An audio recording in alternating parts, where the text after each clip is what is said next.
Hey, well, welcome back to the X Podcast. I have an incredible treat for you. We had an amazing podcast with my good friend, Matt Johnson.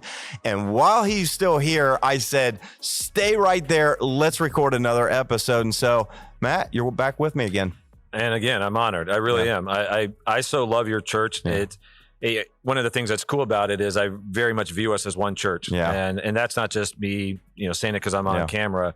I love what you guys are doing. I love the community. I love that we can support each other. Yeah. And so I'm honored to be here. I'm honored to help in any way that I can. And he's going to be preaching at my church really soon. I will. He hasn't given me the date yet because we didn't have it yet because we haven't talked off mic. That's not on me. That's not on me. I gave you dates. You gave me a date that like last week. 2 dates. I have my teaching calendar out a year. Yeah, so. But you can move it around. I can. Yes. I'm just saying. He'll be here soon. Like it's my fault. He'll be here soon. And we're like one church. He's our South Campus. And so we're excited. We joke about that all the time. Yeah. And but I'm glad to have you. So last episode where we were together, we were talking about Christian nationalism, kind of deep topic culturally. Yeah. I thought we'd talk about something organizationally and something in regards to, you and I share one thing in common, and we both kind of sit in a similar seat in our organizations, that we're kind of the top, if you put the chart that way, organizational chart, whatever, but we're the primary vision caster and leader. I guess you could say, though, if you're talking from a business standpoint, we're the boss of our organizations. And so I wanted to talk to you a little bit because I thought maybe this would be a great opportunity to give people who listen in that maybe some may sit in a similar seat. Mm-hmm. So this might help in that conversation. But many that don't sit in this seat, what is someone like yourself who sits in that seat looking for in an employee? What kind of things? So first, let me ask you a few questions about your church, your organizational structure. You guys are a pretty large church. How many staff do you guys currently have on your team? I don't know the exact number, but I would say it's safe to say around 25. Around 25. Yeah, okay. That's including full-time office ministry staff and also building staff for facilities. Mm-hmm. So that could be from maintenance to custodial. Yeah. But I would say office staff around 20. Around 20. Office staff, 25 total if you include all of your staff. And so you got quite a few people on your team that you supervise. How many do you supervise directly, though? The senior leadership team in our structure is 6. And so I have 6 people that report to me. And honestly, not everyone on that team even reports to me. So I basically have 3 or 4 that report to me, and that can fluctuate in different seasons. You know how it is as your church changes and grows. We're not locked into anything. So the system that we have today, I would not, I'm even being vague about it because it could be a different system in 6 months. Yeah. There has to be some flexibility in leadership. I will say that I don't have everyone report to me because that's not healthy. That's not sustainable. So in our staff structure, who actually reports to me are few. Yeah. And then like heads of departments, and then all of our staff currently with our size have access to me as their pastor. Right. And so I'm relationally connected to them that way. So every Monday we do devotionals together, and I'm there. I lead that in prayer time. Yeah. And I could talk more. But organizationally, you just lead a few. Yeah. Okay. But you have a staff of 20 to 25. Right. That are people who are on staff, and you got hierarchy kind of within that. Just a few other questions. How much do you make? I'm just kidding. I actually had a guy. This is a few years ago because this is in our old building. Okay. But he walks up to me on Sunday morning, and he was a nice guy. Yeah. And he just goes, "How much do you make?" And I was so taken back by that. But he goes, "This other. I heard this other church, not in our local, but he knew someone. He goes, I heard this other church, and their pastor made this much, and you're better than him. So I hope you make at least what he made." So it was like, oh my gosh, that's so awkward. And I was like, thank you. Yeah. And then I was like, I didn't tell him how much I make. I'm like, we don't release that. Yeah, that's a little weird. Anyways, no, that wasn't the question. I was just curious, when it comes to employees that you have and managing a team, what would you say are just maybe a couple top qualities that you look for when you're going to hire? So let's talk about somebody that's not on the team, but you guys are probably always looking to hire. It's almost like as you're growing, you're always thinking about that. What are some of the qualities? Hey, maybe somebody's listening now that wants to be in ministry and they're going to think about applying there. So what would you say are like the top things in your eyes Well, what gets our attention initially in our system, so this might not translate to every environment because a lot of environments don't have volunteers first. So people are applying. So this doesn't apply to all business, but in the church world, what we look for first is we call them mega volunteers. The person who is bought in, all in, very much has a servant's heart, willing to do the work. The person that almost they're adding such value that you want to hire them because you just can't imagine losing them. And you also want to honor them. So there's that element to it. But I would say, like, when you're actually beginning the discussion with them and the interview process and you're finding out more about them, the number one thing, the unquestionable number one thing is character. It's not talent. It's character. We have all made mistakes of hiring talent. And then their lack of character not only undermined their position, but it hurt the whole infrastructure. It hurt other relationships. High character. And so they have to, that's number one, high character. Can you define, can you break that down just a little bit more? Let's go, because that's just such a big word that it covers, anybody, I work hard, I care, how would you, give me a couple examples when you say of character? Character, honesty. Like that they're not shading the truth. They're not giving you half truths to protect. How do you find that out? I mean, because I'm going to come, if I'm going to come sit an interview, I'm going to come in and we're like, I'm a really honest person. Scale 1 to 10, how honest you are? Oh, 10, I'm super honest.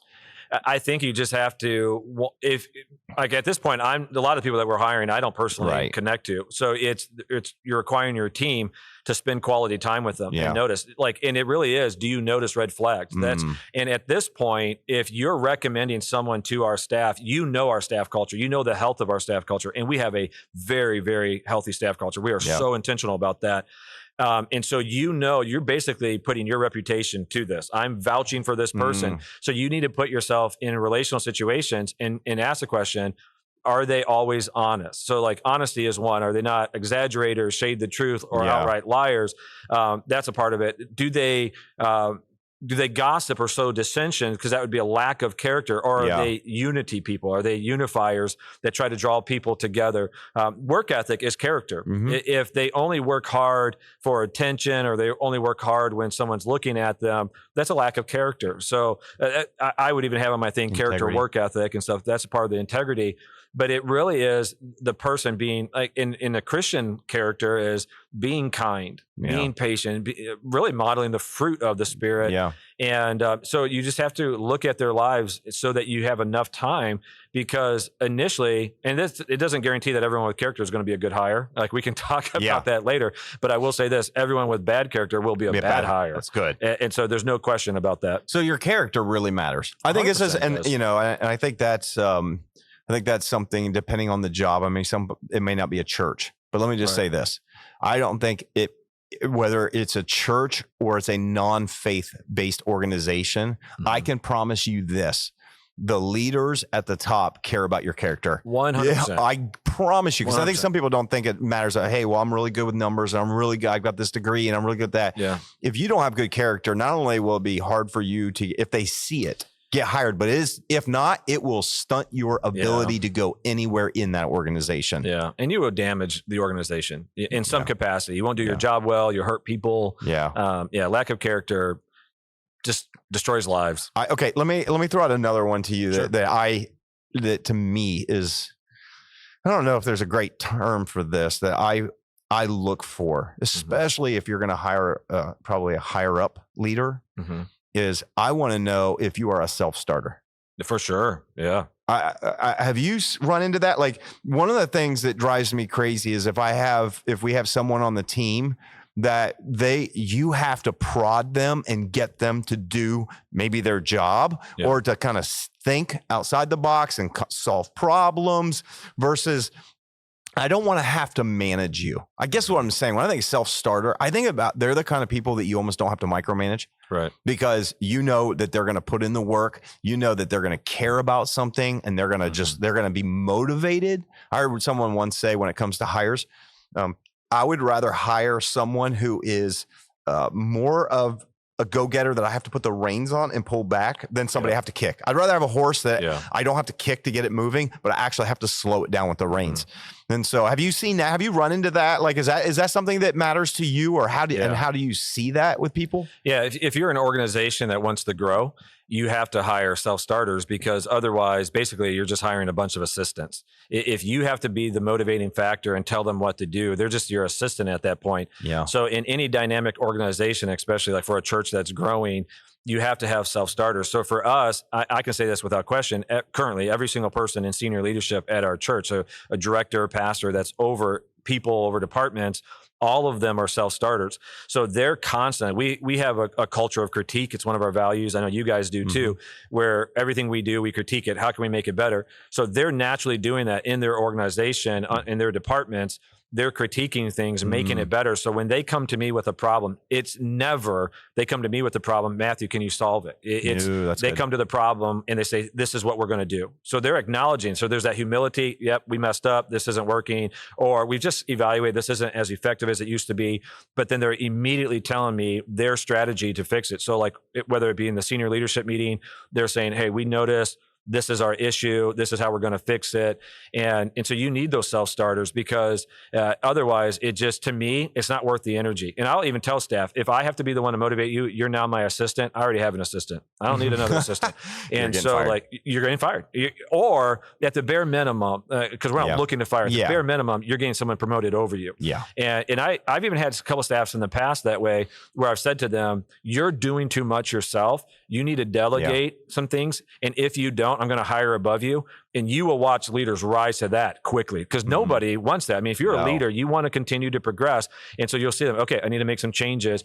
And all of my dynamic leaders responded to that. So if you're in an environment and you just have it like, I'm just here to get a paycheck and then I'm going to check out, your bosses know that. And so you're not going to progress. And you're honestly, you're not even going to learn a skill set. So even if your job right now seems like it's not crazy important, like maybe you're working at like a fast food joint or something, you can still learn qualities that are going to impact you in other areas. So like one of my best leaders is our children's pastor, Phil.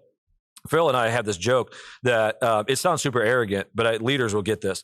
We both make this joke. Like if McDonald's hired us today as a cashier, we promise you in a month we'll be managing it. Yeah. Because we're going to show our value through self-starting, through talking to the bosses and fixing things that they're going to want to continue to promote. And that's the mindset you have to have. That's good. Never do the bare minimum. Yeah. I think one of the things that, catches your attention for an employee is, are they the type that are watching the clock counting down till 5 o'clock hits and then they're gone as soon as the dial flips? Yeah.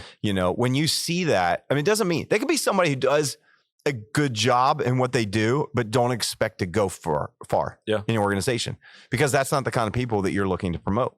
No, you're looking to promote the people that have initiative. You're looking to promote the people that express their value by solving problems. Yeah. Like I agree with what you said about the problem solving. I think so much of what we do, at least in our field, is it's so dynamic and changing all the time. And I know that in many different fields. I mean, so I'm not trying to say that ours, being in the church world's dynamic and it's not elsewhere, because I know it is. Right. But you have to pivot all the time, and you have to make decisions, and you have to address changes, and you have to solve problems. And I think what you're saying is, man, I'm going to look for, so this is kind of moved from hiring to promoting. You're probably going to look for people that are not just pointing out the problems, but they're bringing solutions to the problems, right? Yeah, I don't value as much people who can just point out problems. Just criticize. I feel like that's easy. It's easy to see. Don't you think so? Yeah. I think if you don't see the problem, you're really not dynamic.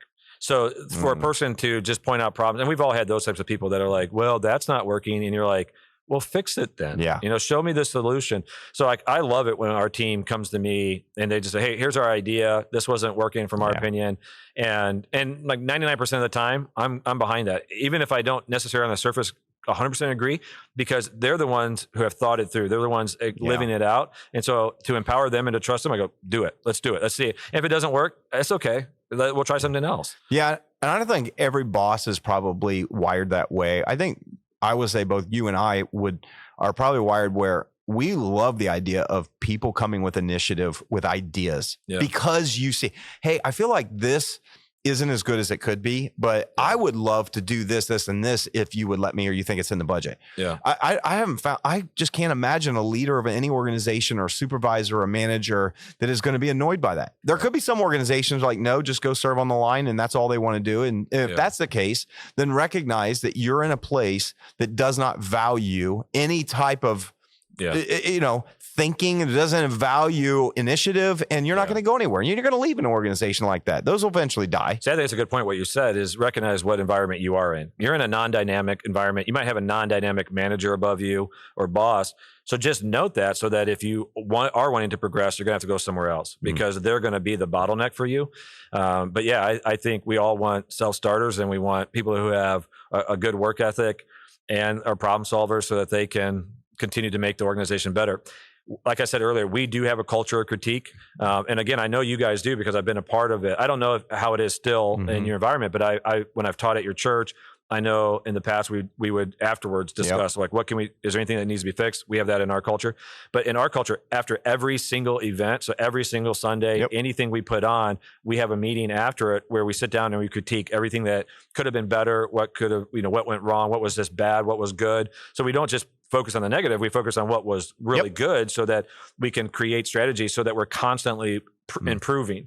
And that's one of our values, is constant improvement, so that it's just a little bit here, but after 52 weeks in a year, you look back and go, man, it's a lot better. And it's not something you just have to do one day. So like, people that understand that rhythm and that culture, and then they start naturally doing it in their own ministries, and those employees are just so invaluable, because their ministries are just constantly getting better. And I love it. I love when I walk around our church and I see things have changed, and I was not a part of any of those discussions. Yeah. Like, I love that. It was weird at first, where you're like, who did that? Yeah, we took out that. Yeah, we took out our check-in station, and now we have these carts, and like, what's going on? And that's a bad example, because I was a part of that discussion. But you know what I mean? Like, where you see different things. It was your idea. Yeah, it wasn't my idea. But but like, where you see those things and you go, I love it. I love that the group's empowered and they're making changes, because they know I'm going to say yes, so they don't even bother me with it. But. No, that's good. I also, when it comes to just kind of what you were just talking about, of, people coming with ideas and solutions, I think is really big. I also think that one of the things that matters for the hiring and for the process is the culture. Yeah. Hiring for culture. That is something that's really big for us, because we are 100%. Trying to protect our culture is really healthy as well right now. And so if you can have all the talent in the world, but if you are not someone who's going to fit into the culture, then we won't hire you. We are 100% the same way. It's more important than talent. I heard someone else in a podcast I was listening to. I heard someone else in a podcast actually say this. I think it was Erwin McManus. So I want to give credit, but he was talking, and I think he said he was helping some executives, and he was helping them understand the difference between hiring for talent and hiring for team. And he said, basically along the lines of hiring for talent, you are not going to like what you end up with. Basically, you hire for talent, you're going to end up with, people on your team that are selfish, people that, don't care as much about the culture of the team as they do themselves, promoting themselves. But here's what he said. This is fascinating, because I like this idea. It made me think about it. But if you hire for team, it will always elevate the talent of everybody on there, because 100%. You hire for talent, they care about themselves. You hire someone who cares about team, as a team, the whole team will rise. 100%. You'll see the talent grow. I have seen that play out without question. I've never seen that not play out, what you just described. Yeah. You and I, because we've been friends for so long, have seen the journeys of our own staffs, from the seasons where it's been healthy to unhealthy to the healthiest it's ever been, which I think both of ours are right now.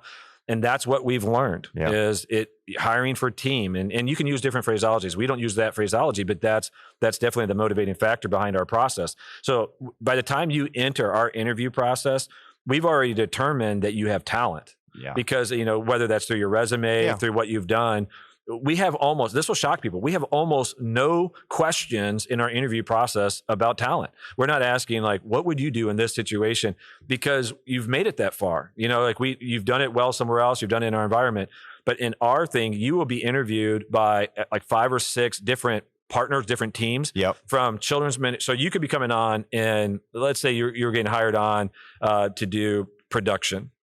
you're going to be interviewed by the children's ministry, by the discipleship team, by the youth team, by like my assistant, different people.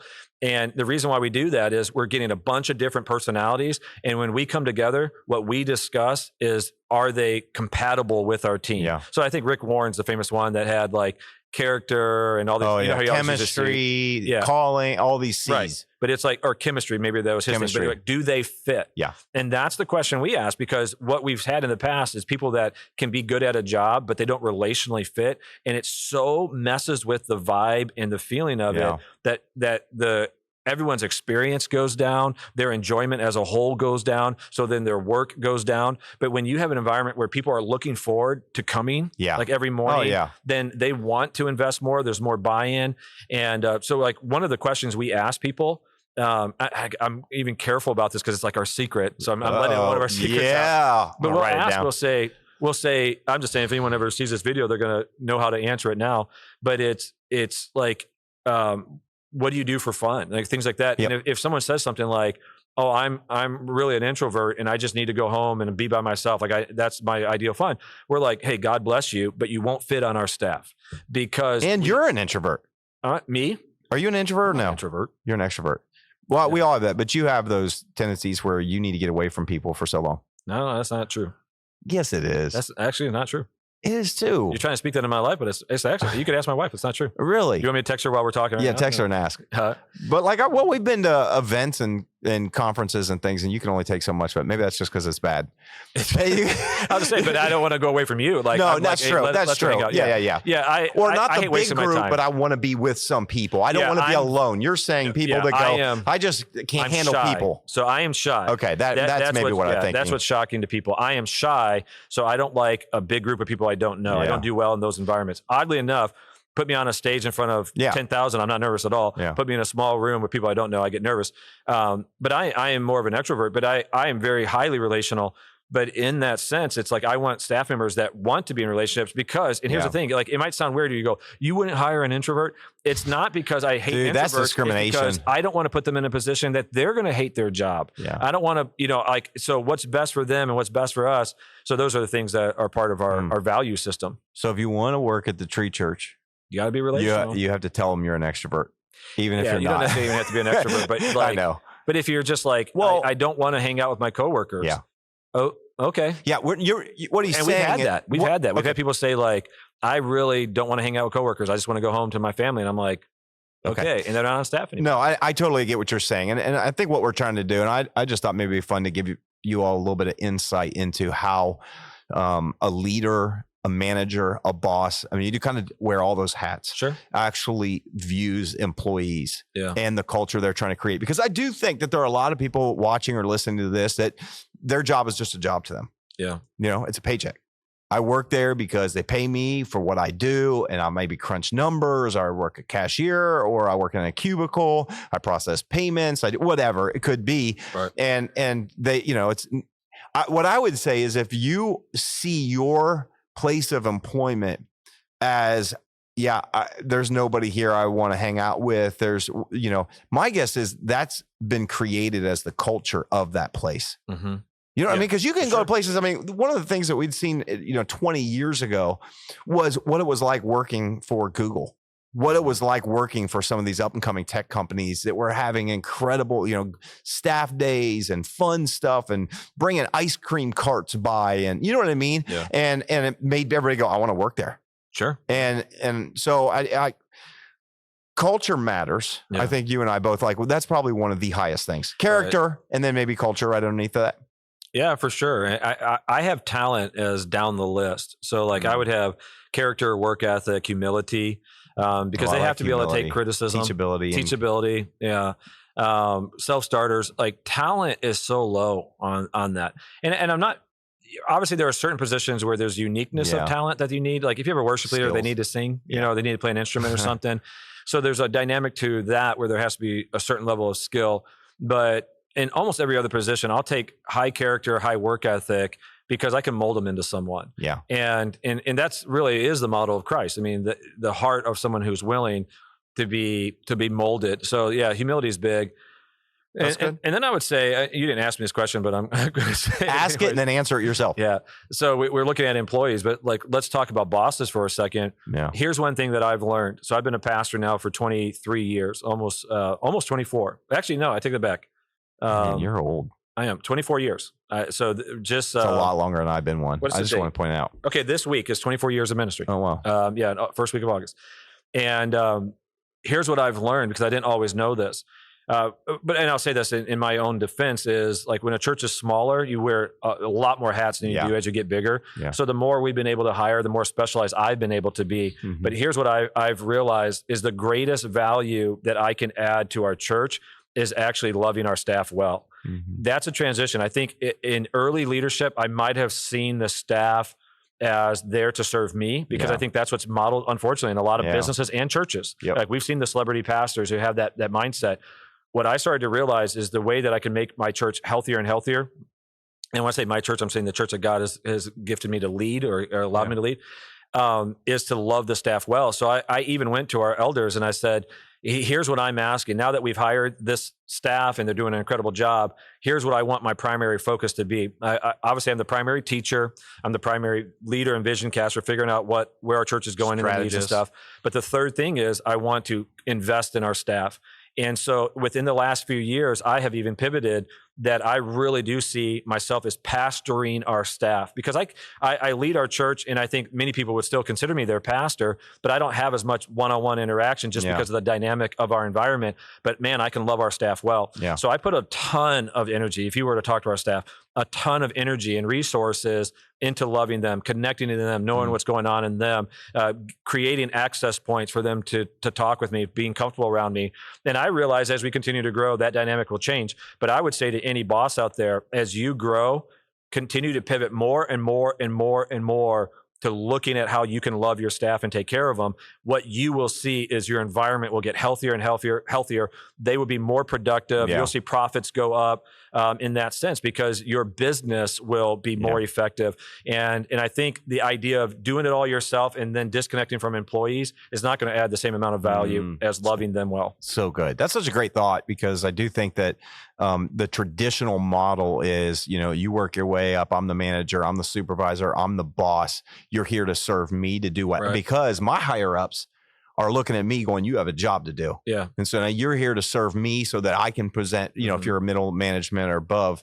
And but I think that, and that's not a new concept that you've come up. I mean, this is really the model that Jesus gave for leadership, which is to serve those. And if you do that well, they'll actually produce better for you.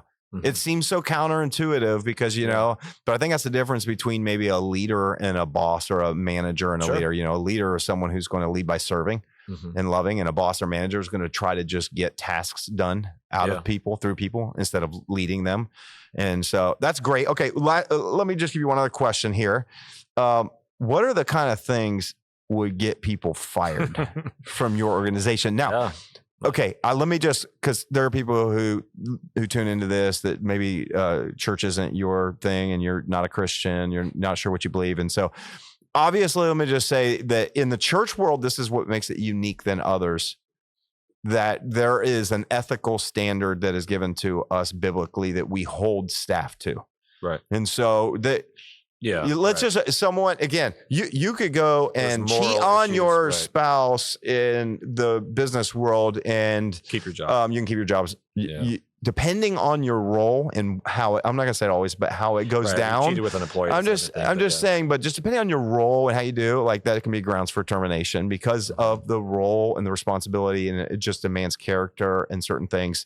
Yeah. At least for a season. It doesn't mean you may be done for good. It's just part and parcel with church life. So apart from that, what could get someone either demoted, or maybe they wouldn't be demoted. They might get jumped, like you said, hired over, or would get somebody fired from your organization. And if so, give us a few names of people that you've had to fire because of. Right. Yeah. No, I mean, obviously firing in the church world is devastating, right? Because you are firing people from their church. So that's not something we take lightly. You're not technically, but that's the way it is. That's how it feels. Seems, right? You're right. You're not technically, but that's how it feels. Yeah. So it's not something we do lightly. So obviously we've made jokes about it, but it's never, me and you have walked through it together. It's really painful. Very painful. We have talked I mean, every time we've had to do it, we've called each other, and there's been grieving and stuff. So I want to be careful about that. So in our church, you have to be a member. We have high standards for membership, but there's like, code of conduct and different things for our staff. So there are those things that they have to follow. They can get fired. But I'm not joking here. I am 100% confident if you talk to any of our ministry staff and you ask them that question, what could get you fired? They would all have the exact same answer. And here's the reason why. On our wall in our common office that all of us says this will get you fired. It does, but it has all of our values and they're written in clever ways like you guys have and stuff, and they're all like in graphic art type thing, but in very, very big letters and not worded cleverly at all. The biggest letters. It's right in the middle. It says, if you cause division, you will be fired. And when our team was putting it together, because all these other things are worded like clever, like if something's out of order, it's because something's out of whack, and it means something to us and we can explain it. And there's all these other clever things. They said, now that one's not clever at all. Do you want to change it? And I said, not at all. I want that one to be big, bold print. And here's the reason why. Say it again. If you cause division, you will be fired. Yeah, and here's what causing division is. It's trying to divide people. It's undermining your coworkers, undermining your bosses. But we even said it's not just simply not engaging gossip. You have to put an end to it. So it's not enough to just go like, oh, I'm not going to hear it or I'm not going to pass it on. If someone gossips, you need to tell them to stop or you need to go and report them. And because we are so anti-division. Snitches get stitches, though. Well, yeah, and non-snitches get fired. So, but here's the thing snitches of it, because you know this. Yeah. The biggest threat to the church is not from the outside. It's from the inside. Absolutely. And that's what it happens within, whether it be in a staff or it be in a church culture. The people in churches that cause division are the biggest threat to that church. And so like with our staff, we just will not allow that. And I would say it's a horrible quality. If you cause division, if you're the person who has snide remarks and makes comments and just undermines and tries to throw people under the bus, that's gross. Like that is so unhealthy. And there's no place for that in business. There's no place for that in the church. So that will get you fired. Getting demoted, there's not going to be a ton that will get you demoted that wouldn't get you fired because but I would say like what would get you kind of stuck and passed over is not being a go-getter, not going the extra mile, is, you might not lose your job, but when we're looking at who we're going to promote, we would need to see go-getters. For one, just because of the work ethic, but two, also to know that they have the mental capacity to be a leader. I don't mean this mean and I don't mean it derogatory, but not everyone is wired to be a leader. There are some people that are just really good at doing. And like I've had employees that they get a system. This is what I do on Monday. This is what I do on Tuesday. And they're not really thinking outside the box. They got their task, but it still adds value. So that's not a bad thing. I'm not going to fire you. But when we're looking at leaders, I need someone that can keep taking that ministry. And as we grow, as any business or any church grows, every single element, every ministry, every element of that business has to grow and change with the growth. What worked at this size does not work when you're bigger. So like when I became lead pastor and we're 300 people and we had a staff of 5 or 6, we're so dramatically different now that we had to constantly change throughout that process. So I need leaders that can walk with that. And there are times, we've all seen it, where some people, it's not a character issue, it's a capacity issue that eventually they just get passed over. We're not mad at them. They haven't done anything wrong. It's just the dynamic of it went beyond their skill set. So they can stay in a role. They're just not going to be progressing in that leadership as long role. as you can fit them in a role, because I do think there's times where even the growth and it's going to demand you to grow to another. That doesn't mean you have to step into being a leader, a manager, a supervisor, executive level. But I do think that every role could get to, not every, I mean, I guess, you could have facilities and things that it's like, as long as I keep this place looking clean and stuff working, then that's great. And I think you need all kinds of people. I just think sometimes there's this idea that, certain roles and leaders, it's like everybody wants to be that, and you're like, hey, you might be just really skilled at administratively doing things, and rather than you being frustrated by feeling like, why don't I get that role, you could just recognize, I'm good at this, I enjoy doing this, and do it with excellence. If you do it with excellence, with a good attitude, and you're a part of the team, you're probably always going to have a place on the team because you add value. And because there is a very real dynamic in business. This is not my phrase, but you can get promoted to incompetence. Because there used to be the assumption if you're good at doing this job, you'll be good as a manager, you'll be good as a regional manager or whatever. and people get promoted to a place where they're just not skilled. So they're promoted to incompetence. So we have to, as best we're able, to promote people that have that skill set, that ability. And so, yeah, I think in the work environment, you have to know what you're good at, what you enjoy. And so I constantly have those conversations with the people who report to me. Like, are you feeling good? Are you feeling comfortable? Are you feeling like you have the capacity? Because I don't want to ever, if they're overwhelmed, I don't want to continue to promote them. I want them to be put in a position where they'll succeed. No, those are good. Those are really good thoughts. And I just think, I wanted to have this conversation because it could be helpful for people that maybe are in your seat or maybe aren't in your seat. Yeah. And they're thinking, I think one of the things you and I both would say, I mean, I've worked government jobs and other things, a lot of times those roles, you just go do your job and then you apply for something better, at some point, and you do that job. And I do understand that there are some industries where they have so many rules and regulations on promotion and where you go that it's not about always the work ethic. But I'm a firm believer that almost every level of organization, including government, that if you go in with the mindset that I'm here to add value, not just here to get a paycheck. Yeah. I'm going to work. I'm going to solve problems. I'm going to bring the best version of myself to this team, that you're going to find doors open up for you. Yeah. And I 100% agree. I mean, and so to me, that's one of the things that we look for. I don't want to just look for somebody. Hey, I do love team people, but I also don't, at the end of the day, I don't love team people who also don't get things done and who aren't excellent too. You know what I mean? So we talk about culture, team, and because we've had people on team before that are just like, man, I just love being around this person, but gosh, they aren't getting anything done. And let me speak to that too.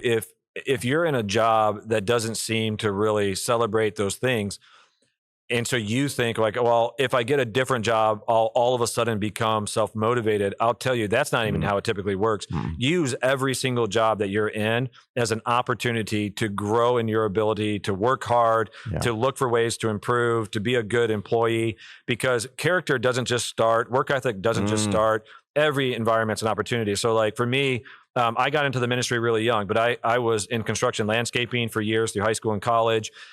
In that job, I learned how to work hard, and I learned how to honor my boss and how to get promoted. In college, I refed basketball games at the Boys and Girls Club. Same thing, even in completely different professions, but I learned how to respect my boss and got promoted there. So I think leaders in any environment can add value, but also, even if you're in a job that is not long-term, use it as an opportunity to grow. Yeah. And if it's a difficult job, use it as an opportunity to develop your character, because character is really molded in very difficult situations. And then what you'll also see, if you're talking about in the spiritual, is God will bless that. Yeah. God blesses the integrity. God blesses the hard work ethic. And that's what you want. If you want to get into ministry, you want to make sure God's calling you, and God's going to call those who are willing to follow his pathway. The spiritual principle is whoever is faithful with little will be given more. Given more. And I think we see that in the seats that we're in. The people who are passionate about what they're doing and adding value to the organization, you love having them on the team and they're getting stuff done. I don't want to undermine the value of they get their job done, but then they also add value in many other ways. We notice those people. I think sometimes you won't always hear it because, your organization gets bigger and all that, but I promise you that your leader, your boss, their boss, all this, your name comes up if you are that person that does that. So I want to put someone on the spot. Who's the young lady that's doing the production? Lydia. We're here late, right? It's almost 6 p.m. On work day, she's sticking around. And when you asked her, she said, absolutely. Yeah, well, you can do that. And I just, as a boss, you're promoted. Right. But as a boss, I looked at her and I thought, I don't know that I've ever met her. Maybe I haven't. I apologize. She just started working here full time just recently. Oh, very cool. But isn't that a good first step? Absolutely. Like, you look at that and you go like, to me, when I knew today we were trying to align our schedule so I could come here, came here late because of a doctor's appointment. In my mind, I thought, is his staff going to stick around? But the staff that says, yeah, I'm good for it. Yeah. You just take note of it. As a boss, you just note that in the back of your head. Heck okay. Yeah. Like work ethic, willing to cooperate. And I love moments like that. So, good for her. Thank you, Lydia. And for sticking around doing it. And Lydia is a prime example of what you talked about.